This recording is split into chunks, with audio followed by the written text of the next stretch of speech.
अस्सलाम वालेकुम नाज़रीन, महरान टीवी न्यूज़ में के भलीकार माहिया फराशा सब खां पहिरियां हिकु नज़र अहम ख़बरुनि ते। उमेर बाब चाडियो जे 3 घर भातियुनि जे क़त्ल केस जा समूरा जवाबदार भरी दादो जे अदालत महफ़ूज़ कयल फ़ैसिलो ॿुधाए छॾियो। अदालत टीणे क़त्ल केस में PPMPA सरदार ख़ान चांडियो, संदसि भाउ बुरहान ख़ान चांडियो समेत 8 ई जवाबदारनि खे बरी करे छॾियो। उमेर बाब जे पीउ मुख़्तियार चांडियो, चाचे काबिल चांडियो ऐं संदसि ॾाॾे रईस करमुल्ला खे 17 जनवरी 2018 ते मेहड़ में क़त्ल कयो वियो हो।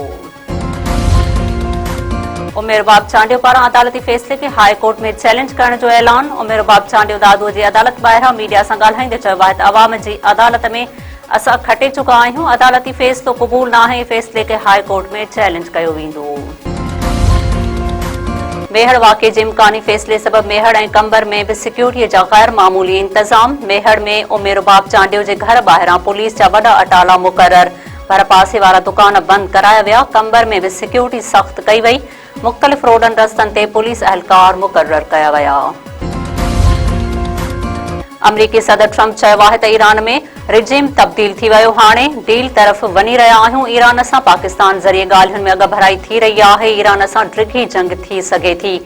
ईरान 20 पाकिस्तानी झंडनि वारनि जहाज़नि खे आबनाई हरम्स मां गुज़रण जी इजाज़त ॾिनी। अमेरिका ईरान जे तेल ते कब्ज़ो करे सघे थो। ईरान सां ॻाल्हियूं हली रहियूं आहिनि।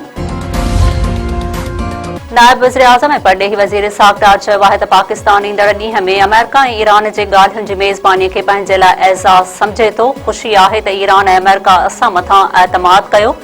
तुर्की, सऊदी ऐं मिस्र जा वज़ीरनि बि मसइले जे हल लाइ साथ ॾेई रहिया आहिनि। चीन ऐं UN बि पाकिस्तान पारां टियाकड़ी करण जी हिमायत कई। सऊदिया, तुर्किया ऐं मिस्र जे परॾेही वज़ीरनि जे अहम विहक में तफ़सीली ॻाल्हि ॿोल कई। इजलास दौरान ख़िते में छिकताण जी सूरतहाल ऐं जंगबंदीअ बाबति मामलनि ते ॻाल्हि ॿोल। ख़िते में अमुन ऐं इस्तेहकाम लाइ ॻाल्हियुनि ऐं सिफ़ारतकारीअ सां मामला हल करण जी कोशिश ते ख़यालनि जी ॾे वठि कई वई। सिजावर वेझो सिंधु दरिया में ॿेड़ी ऊंधी थियण सबबि ॿुॾी वियल 3 ॼणनि जा लाश हथ, 1 ॼणे जी ॻोल्हा जारी। पाक नेवी ऐं मक़ामी टोबुनि गॾियल कार्रवाई करे 50 वरहनि जी औरत हबी, 26 साला मस्मात शाना ऐं नौजवान ईसन जा लाश हथ करे वरिता। 1 ॼणे हबीबुल्ला जो पतो नाहे पियो। ॻोल्हा जारी। ॿुॾी फोत थी वियलनि जा लाश घर पहुचण ते घर में कोहराम।